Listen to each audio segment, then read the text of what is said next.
Hello everyone, তোমরা সবাই কেমন আছো? আশা করছি তোমরা অনেক ভালো আছো আর আমরাও অনেক ভালো আছি। আজ তো সরস্বতী পুজো, আর সরস্বতী পুজো মানেই হচ্ছে একটা অন্যরকম ইমোশন আর ভালো লাগা। ছোটোবেলায় ছিল হচ্ছে মা তেল হলুদ রেডি করে রাখলে সেটাকে গায়ে মেখে ঠান্ডা জল দিয়ে স্নান করা, তারপর কার বাড়ি আগে পুজো হচ্ছে সেটা দেখে যাতে অঞ্জলিটা দেওয়া যায় তাড়াতাড়ি, যাতে বেশিক্ষণ উপোস না করে থাকতে হয় সেই ব্যাপারটা। তারপরে একটু বড় হওয়ার সাথে সাথে বন্ধুদের সাথে ঘুরতে বেরোনো, আগে থেকে শাড়ি চুজ করে রাখা, ব্লাউজ ফিটিংস করা, মাকে বিরক্তি করা, এইসব ব্যাপার তো লেগেই থাকতো। আর এখন না, বিয়ে হয়ে যাওয়ার পর থেকে একদম ব্যাপারগুলো অন্যরকম হয়ে গেছে।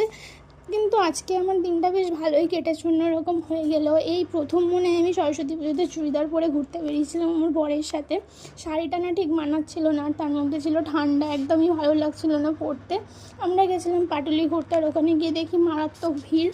দুজনে মিলে চা খেলাম, পকোড়া খেলাম, সেটা আর ক্যাপচার করতে পারিনি, যা ভিড়ে ধাক্কাধুক্কি হচ্ছিলো।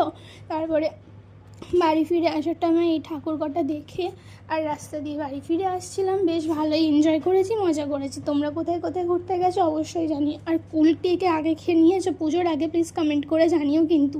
আমার ভিডিওটা ভালো লাগলে প্লিজ